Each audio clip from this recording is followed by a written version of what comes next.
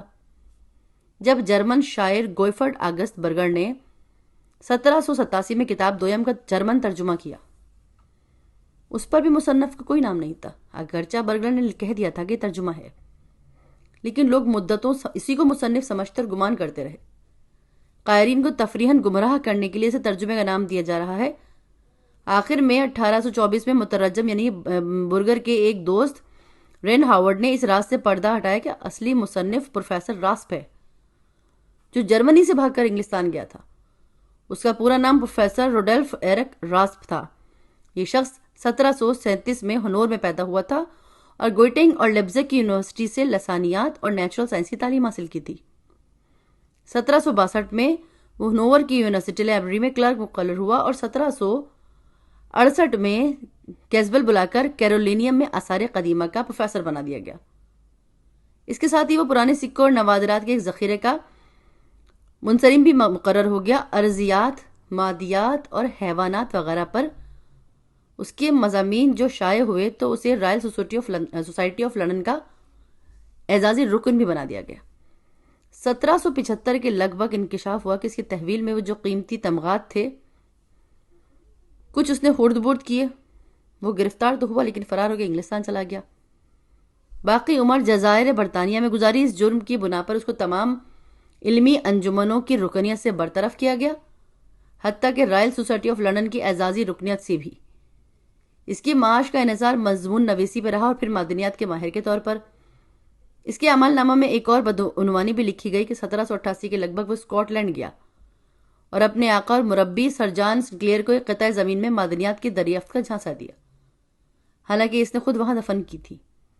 جب حقیقت کا انکشاف ہوا تو وہاں سے بھی بھاگا اور آئرلینڈ پہنچا۔ وہیں 1794 کے اواخر میں اس کا انتقال ہو گیا۔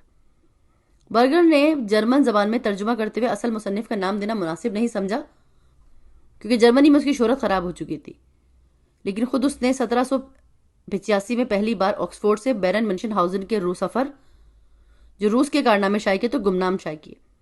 بعد میں تحقیق ہوئی تو ثابت ہوا کہ یہ سارے کارنامے اصولاً جرمن زبان میں بالائے چھپ چکے ہیں۔ 1781 کے ایک رسالے کے اشاعتوں میں پروفیسر راسپ نے وہاں سے ترجمہ کیا تھا، تو گویا یہ جرمنی ہی کا اعمال تھا جو برگر کے ترجمے کے ذریعے واپس جرمنی پہنچ گیا۔ جرمن رسالے میں چھپنے سے پہلے یہ کارنامے ہنود کے نواحتات میں لوگوں کے زبان پہ رواں تھے اور انہیں توپ خانے کے ایک ریٹائر آفیسر بیرن منشن ہاؤزن کے نام سے منسوب کیا جاتا تھا۔ بیرن منشن ہاؤزن کون تھے؟ یہ ہنوور میں بوڈن روڈ کے مقام پر 1720 میں پیدا ہوئے۔ روسی فوج میں توپ خانے کے آفیسر کے طور پر 1840 میں اور 1841 وہیں ترکوں کے خلاف لڑے۔ اس کے بعد یہ ریٹائر ہو کر اپنی جگہ پر آ گئے اور یہاں سے ان کی داستان سرائی کا آغاز ہوتا ہے، جہاں یاروں کا جلسہ ہوا، فرمائش ہوئی، نواب صاحب اپنے کارنامے سناتے گئے، پھر دیکھیے گل انداز افشانی گفتار۔ بہرحال ان صاحب کا انتقال ہوا جب کہتے ہیں کہ پروفیسر راسپ کی کتاب چھپنے سے ان کی جس قسم کی شہرت ہوئی اس پر وہ موصوف ناخوش تھے اور آخر میں چڑچڑے بھی ہو گئے تھے۔ تو کیا یہ ساری داستانیں بیرن منشن ہاؤزن کے ذہن کی اختراع تھی؟ شاید یہ بات بھی نہیں، ان کی اصلیت جو تھی یہ کہانیاں پرانے ادب اور پرانی روایت میں تلاش کر لی گئی ہیں، بس بیرن نے ان کو خود سے منسوب کر لیا تھا۔ ایک معاصر شخصیت سے منسوب ہو کر ظاہر ہے ان کے پس منظر میں اور تعلقات اور قطعات بھی آ گئے تھے، جیسے جبرالٹر کا محاصرہ، ترکوں سے لڑائی، غبارے کی پرواز جو فرانسیسی غبارہ باز نے اسی زمانے میں اڑائی تھی۔ تو اس سلسلے میں ہم پھر عرض کریں کہ ہم پہلے 6 کارناموں کی بات کر رہے ہیں، باقی اضافے دوسروں کے اور انگلستان میں ہی لوگوں نے کیے ہیں، حالانکہ ان کے ماخذ بھی پرانی کتابیں اور متبادل سفر نامے ہیں۔ پہلا کارنامہ ذکر 2 موذیوں کی کھٹپٹ کا۔ صاحبوں، ابھی میں نے بچپن سے جوانی کی منزل میں قدم نہیں رکھا تھا، بس مسیں بھیگ رہی تھی۔ شوق نے پردیس کا رستہ دکھایا، یعنی سیر دنیا کا سودا سر میں سمایا۔ بابا جان میرے باہر جانے پر راضی نہ ہو رہے تھے، حالانکہ اپنے زمانے میں انہوں نے بڑی جہاں گردی کی تھی۔ خدا بھلا کرے ایک عزیز کا جو ننیالے رشتے سے بھائی ہوتے تھے۔ اس مشکل میں آڑے آئے، انہوں نے بابا جان کو شیشے میں اتارا اور یہ بگڑا کام سنوار دیا۔ بہرحال لنکا جانے کی اجازت مل گئی۔ تنہا تو نہیں ان صاحب کے ساتھ لنکا، اس لیے کہ ان صاحب کے چچا وہاں گورنر رہ چکے تھے۔ ہم شاہی پروانوں سے لیس ہو کر خدا کا نام لے کر ایمسٹرڈم سے ایک بادبانی جہاز میں بیٹھ گئے۔ شروع میں ہوا مواقف تھی، لیکن قریب ایک جزیرے کے پاس پہنچے تو ایک طوفان بے بہانے آ لیا۔ صاحبو، یقین کرنا یہ طوفان ایسا زبردست تھا، اس نے کئی کئی 100 من بھاری پیڑ زمین سے اکھیڑ پھینکے، ہوا میں تنکے کی طرح اچھال دی۔ زمین سے کوئی 5-6 میل اونچے تو پہنچ ہی گئے ہوں گے۔ لیکن اچنبے کی بات یہ تھی کہ طوفان تھمتے ہی اپنی جگہ پر ایسے گڑ گئے جیسے پہلے تھے۔ وہاں ایک تناور درخت کے ساتھ یہ ہوا کہ طوفان آنے کے وقت وہ ایک میاں بیوی اس پہ چڑھے اٹکیلیاں کر رہے تھے۔ وہ ان جزیروں پر ہی پیڑ پہ اگتے ہیں۔ جب یہ درخت زمین کی طرف پلٹا تو میاں بیوی کے بوجھ کے باعث ایک طرف کو الار ہو گیا۔ اب اس جزیرے کے حاکم کے سر پر اس طرح گرا کہ اسے زمین میں دھانس دیا۔ ابھی یہ شخص چھت گر جانے کے خوف سے گھر سے باہر نکل کے باغیچے میں آیا۔ یہ بھی اچھا ہی ہوا کیونکہ یہ بلا کا لالچی اور ناپکار تھا۔ خلقت کی جان اس کے ہاتھوں اجیرن تھی۔ اس نے لوگوں کو لوٹ لوٹ کر کنگال کر دیا تھا اور اپنے کوٹھے بھر لیے تھے۔ ہر چند کے ظالم کا مرنا ایک اتفاقی تھا، لیکن جزیرے والوں نے شکرانے میں میاں بیوی کو اپنا سردار بنا لیا۔ تو اس طوفان میں کچھ ٹوٹ پھوٹ ہمارے جہاز کی بھی ہوئی تھی۔ جب ہم نے اس کی مرمت کی تو آگے جانے کے لیے بادبان کھولے، لنگر اٹھایا۔ چلتے چلتے 6 ہفتوں کے بعد ہم لنکا کے ساحل پہ جا اترے، جہاں لوگوں نے ہمیں ہاتھوں ہاتھ لیا، بڑی عزت و تکریم کی۔ اب صاحب اس واقعے اس دیس کا بھی سنو۔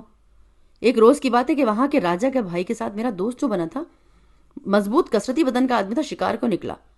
اب وہ تو رستے جانتا تھا، قدم مارتا جنگل میں دور نکل گیا۔ میں پیچھے رہ گیا۔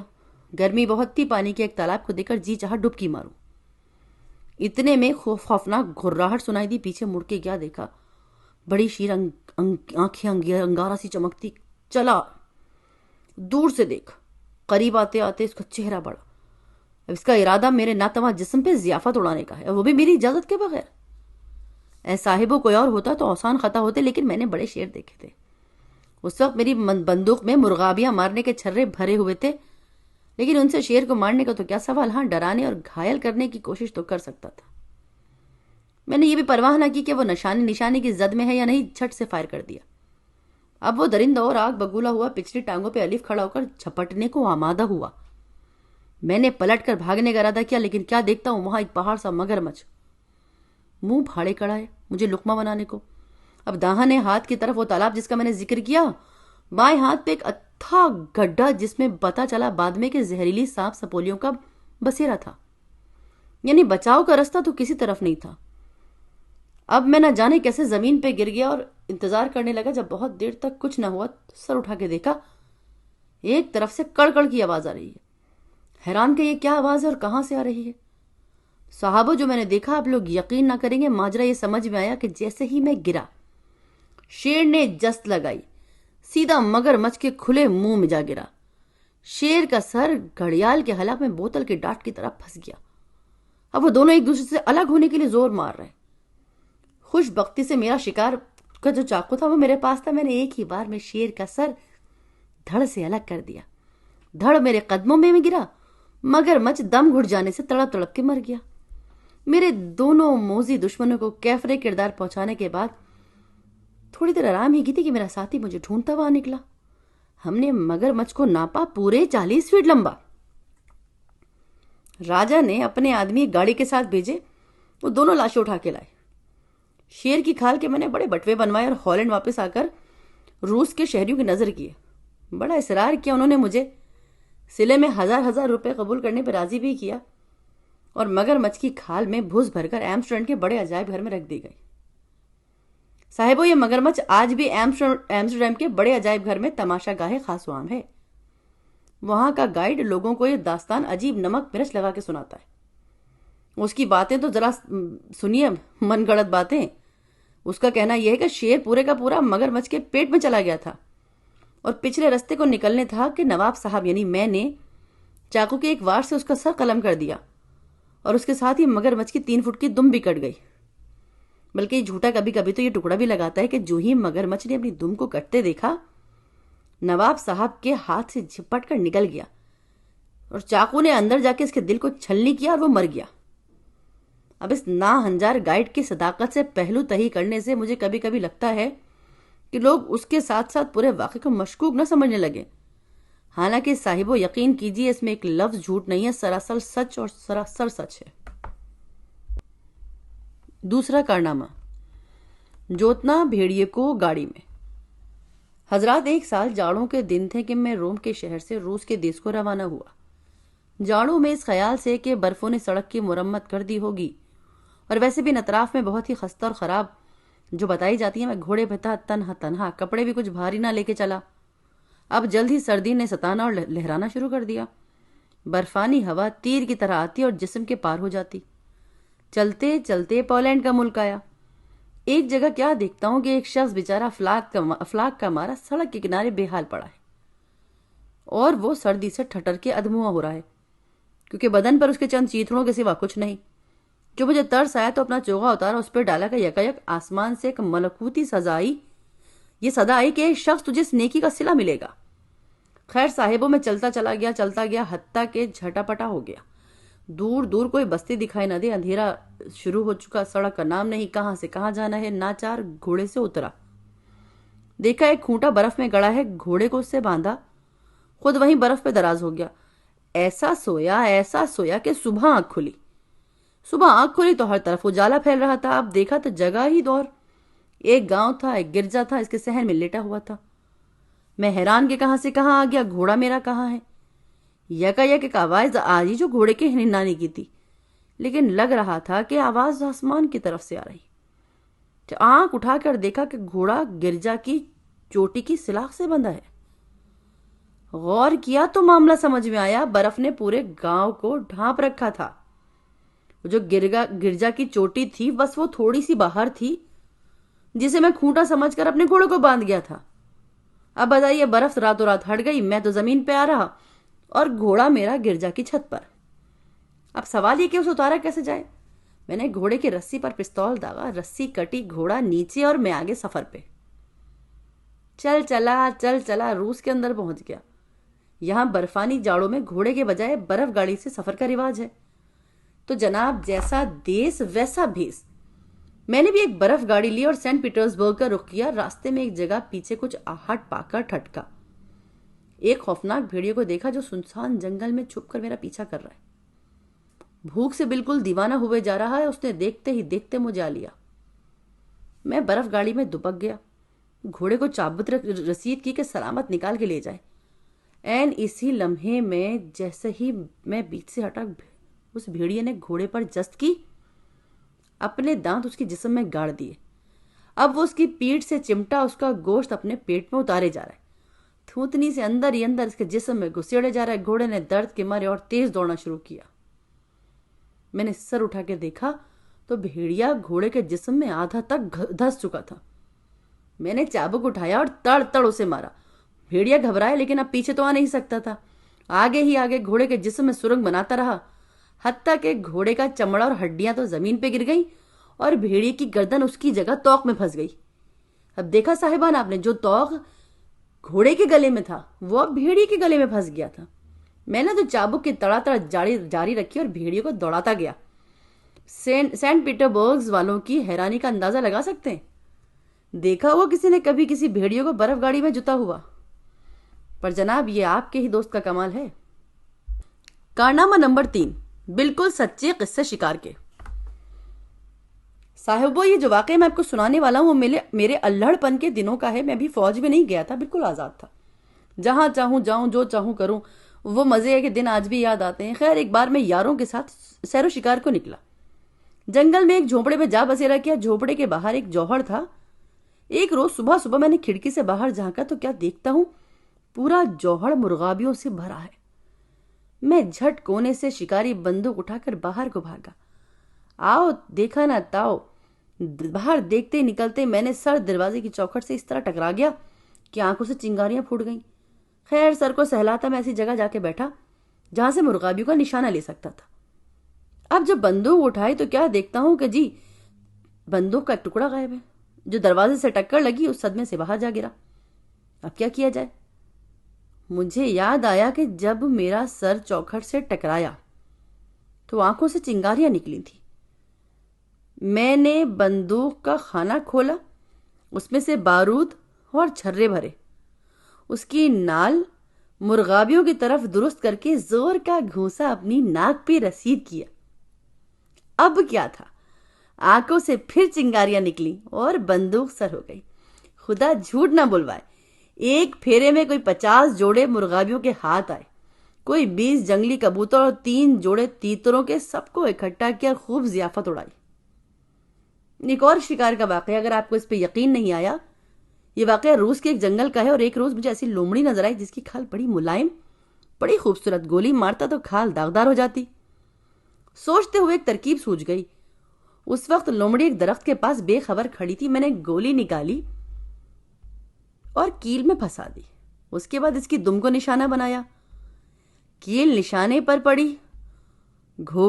لومڑی کی دم جو ہے وہ درخت کے تنے میں پیوست کر دیا. اب گولی، لومڑی کی دم اور درخت. میں نے قریب جا کر چاقو سے اس شگاف کو بڑا کیا جیسے ضرب کا نشان بناتے ہیں. پھر تڑا تڑ کوڑے جمائے کہ لومڑی کھال چھوڑ کر بھاگ پڑی. آپ یقین کیجئے صاحبان، پوری کی پوری سلامت لومڑی اپنی کھال چھوڑ کے بھاگ گئی. اب ایک اور واقعے سے ملتا جلتا میں بتاتا ہوں، شاید آپ یقین نہ کریں، بڑا حیرت ناک واقعہ ہے لیکن بات سچ ہے. گھنے جنگل میں شکار کھیل رہا تھا ایک سور، اور سور جو اس کی تھے آگے پیچھے بھاگتے جا رہے تھے. میں نے گولی داغی. اتفاق دیکھیے کسی کو نہ لگی. بشر ہوں بھائی. تاہم یہ دیکھ کر حیران ہوا کہ سور تو بھاگتا ہوا دور نکل گیا، سورنی وہیں جمی کھڑی ہے.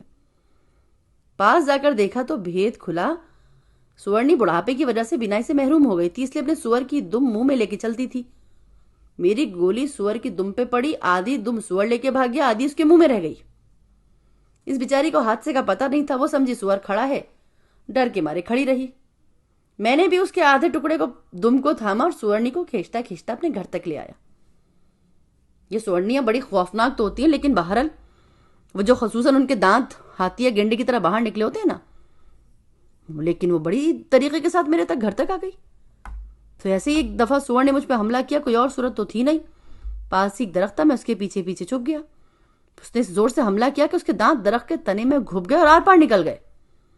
لیکن جناب بہت زور مارا، دانت تو اس کے درخت میں پھنس گئے.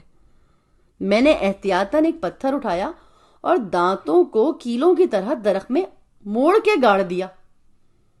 اس کے بعد بستی میں گیا، رسہ لایا، ایک گاڑی لایا اور اس کو درخت سمیت ہی گھسیٹتا ہوا زندہ ہی باندھ کے گاڑی میں لے کے چلا گیا. کوئی دقت نہیں ہوئی. دیکھیے میں نے کہا تھا نا، مانیں گے نہیں، بات بالکل سچ ہے. چوتھا کارنامہ، ہرن رے ہرن تیرے سر پر بیری. عزیزو، تم نے سنا ہوگا کہ جنگل میں ایک مقدس ہرن ہوتا ہے جس کے ماتھے پر صلیب گڑی ہوتی ہے. یہ ایک ولی اللہ کے نام سے منسوب ہے، اس کو غضب نہیں پہنچانا چاہیے. اب آپ پوچھیں گے کہ تم نے اسے کبھی دیکھا ہے؟ دیکھیے صاحب، میں نے صلیب والے ہرن کو دیکھا تو نہیں، لیکن جو میں نے اپنی آنکھوں سے دیکھا ہے وہ میں بتا سکتا ہوں. ایک روز کی بات ہے، سارا دن شکار کھیلتے میرے چھرے اور گولیاں صرف ہو چکی تھی کہ ایک 12 سنگے سے میرا سامنا ہو گیا. کیا کیا جائے؟ بارود تو تھا لیکن گولیوں کی جگہ کیا ڈالا جائے؟ اتفاق سے میں کھڑا بیر کھا رہا تھا. اب بہت سی گھٹلیاں میرے آس پاس پڑی تھی. میں نے وہی گھٹلیاں مٹھی بھر جمع کی، بندوق میں ڈالی، 12 سنگا کی پیشانی کا نشانہ لیا.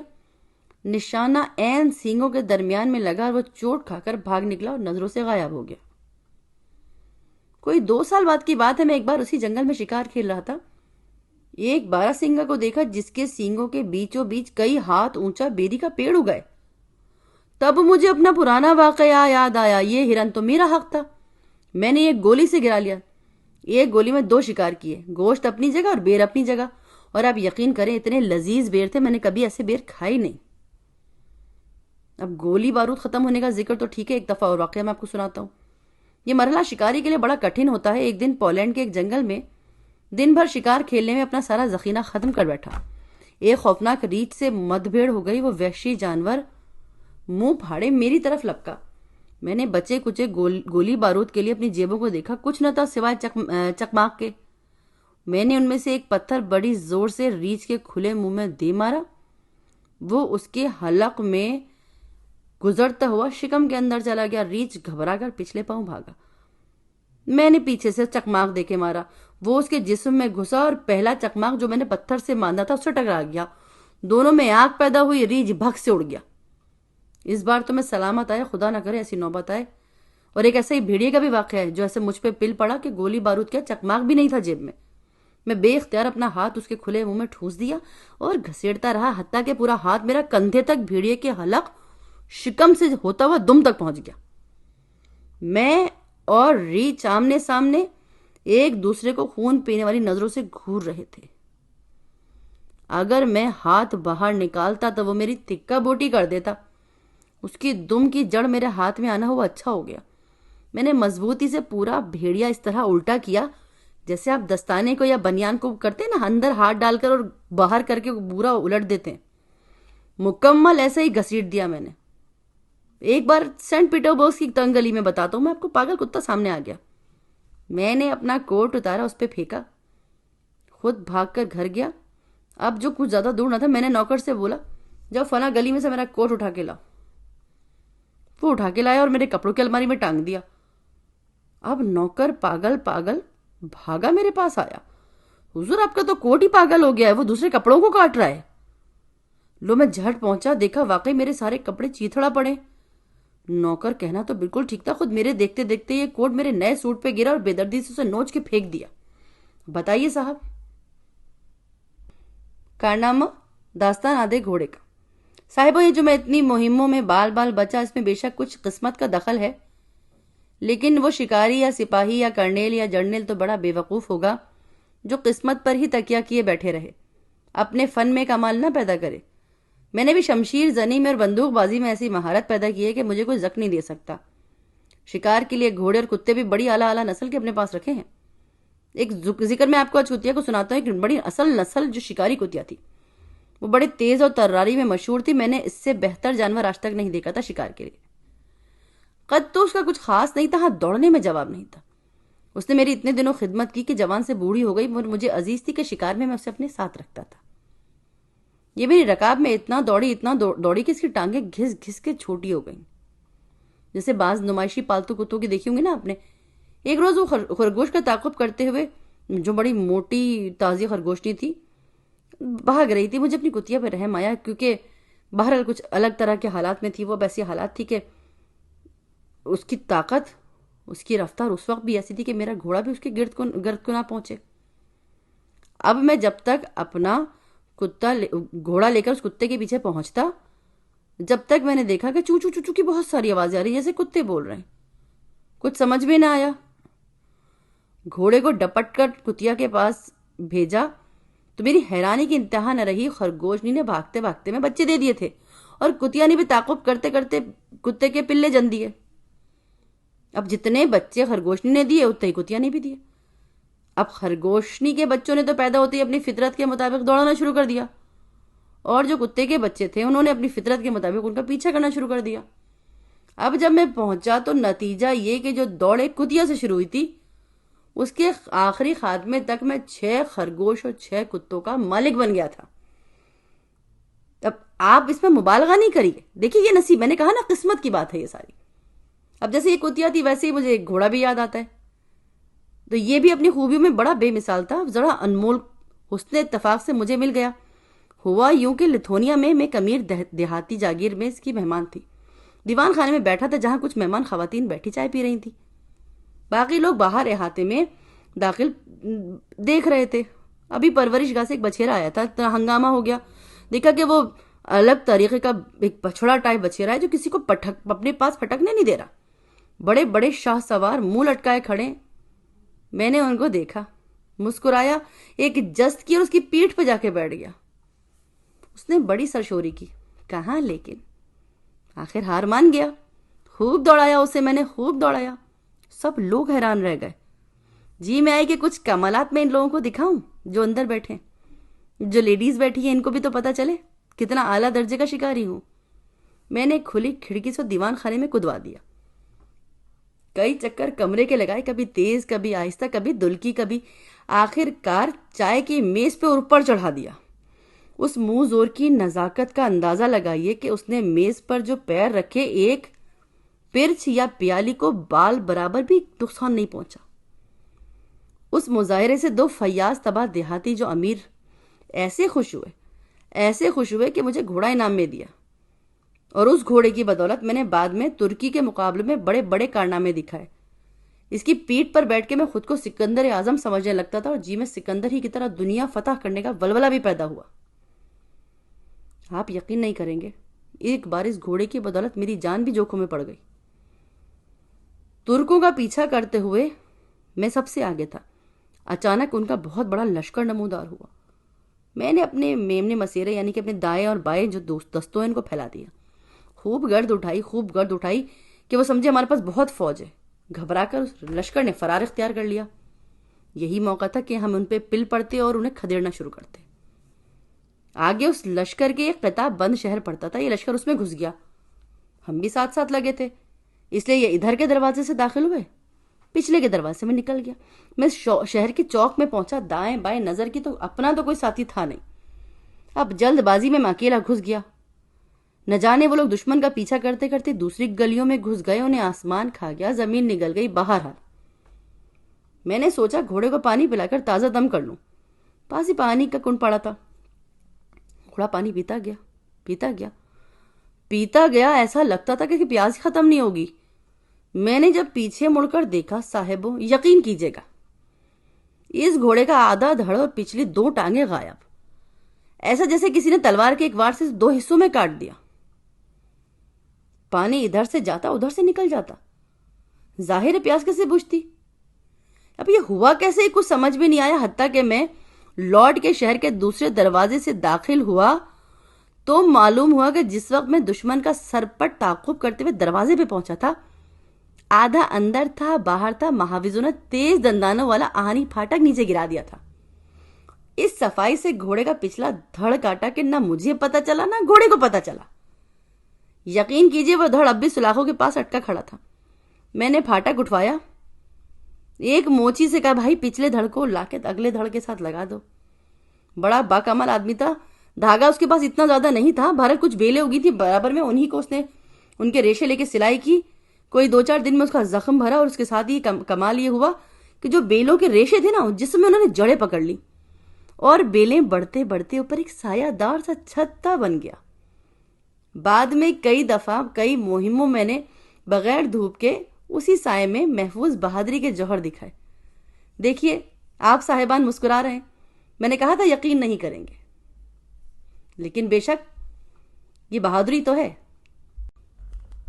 اگلا کارنامہ ہے ماجرا چاند پر چڑھنے اور اترنے کا۔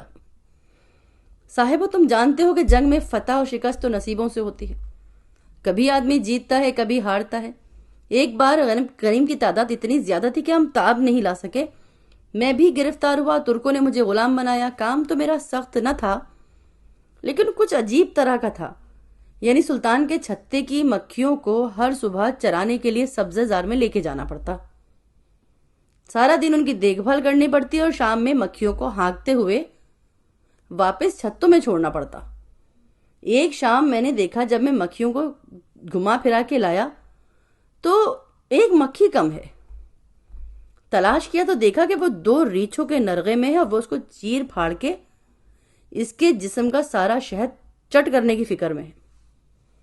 اب اتفاق سے میرے پاس کوئی ہتھیار نہیں تھا، اب کیا کرتا؟ ایک سوائے چاندی کی ایک نمائشی کلہاڑی تھی جو سلطان کے مالیوں اور باغبانوں کا نشان ہوتا ہے، میں نے وہی کلہاڑی گھما کے ان موزیوں پہ دے ماری، لیکن بجائے وہ ان کی طرف رخ کرنے کے اوپر چلی گئی۔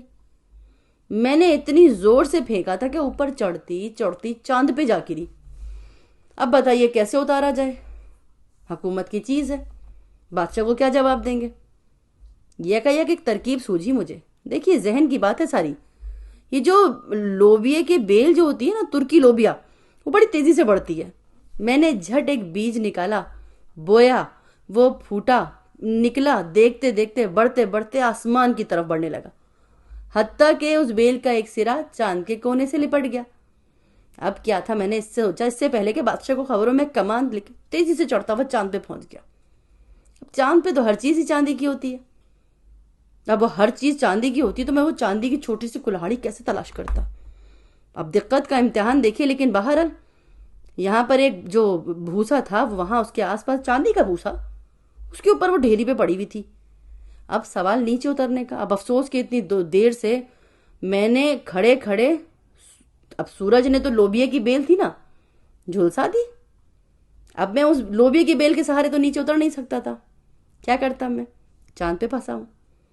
میں نے کیا کیا کہ وہاں پہ جتنا بھی میں اس بھوسے کو بن سکتا تھا نا، میں نے بھوسے کو بننا شروع کر دیا.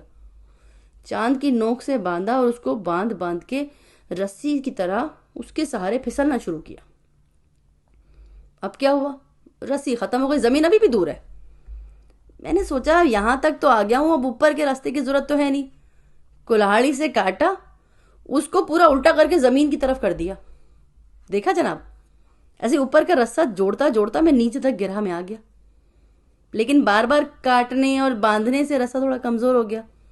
4-5 میل کی بلندی پر تھا کہ رسہ ٹوٹ گیا. اتنی زور سے زمین پہ گرا کہ میں 15-20 گز زمین کے اندر دھس گیا. اب بتائیے پھر پریشان، یہاں سے باہر کیسے نکلوں؟ پاس کے گاؤں میں گیا، پھاوڑا لے کر آیا، پھر اپنے آپ کو کھود کے باہر نکالا. میں نے ترکوں سے صلح نامہ ہوا تو میں بھی آزاد کر دیا گیا. سینٹ پیٹرز برگ روانہ ہو گیا. یہ واقعہ بھی جاڑوں کا ہے، اور ادھر کے جاڑے آپ جانتے ہیں. میں ڈاک کی گھوڑا گاڑی میں بیٹھا سفر کر رہا تھا کہ ایک شہر میں ایک تنگ گلی سے گزر ہوا. میں نے کوچوان سے کہا کہ بھائی ترم بجاؤ تاکہ ادھر سے کوئی گاڑی ہمارے باہر نکلنے تک گلی میں داخل نہ ہو. اس نے بڑے زور سے ترم میں پھونکا، لیکن صدا برخاست. اتنے میں سامنے سے بھی ایک کوچ گاڑی آتی دکھائی دی. اب کیا ہوا جناب؟ نہ آگے بڑھ سکتے تھے نہ پیچھے ہٹ سکتے تھے. آخر میں خدا کا نام لے کر اترا، ایک ہاتھ سے گاڑی کو اٹھایا، پہیوں وہیوں سمیت اپنے سر پہ رکھ لیا اور گلی سے باہر ایک طرف کو کھیتوں میں کود گیا. اس کے بعد دوبارہ چھلانگ لگا کر دوسری طرف کوچ گاڑی کے پیچھے جا کے اپنی گاڑی کو جا اتارا. لو جی، اب گھوڑے رہ گئے. ایک کو اٹھا کر میں نے سر پہ رکھا، دوسرے کو بغل میں دبایا. بڑے ہی نٹکھٹ تھے. 2 لتیاں تو بہت جھاڑی، لیکن میں نے پچھلی ٹانگوں کو اپنی جیب میں اڑس لیا اور دونوں کو پھر سے گاڑی میں جوتا. ہم آگے کی طرف روانہ ہو گئے. تھوڑی دیر میں بستی کے سرائے میں جا اترے. اب سرائے میں پہنچ کے ہم نے آرام کا ارادہ کیا. کچبان نے اپنی ترم کو چولہے کے پاس ایک کھوٹی پہ لٹکا دیا اور میں دوسری طرف ٹانگیں پسار کے بیٹھ گیا.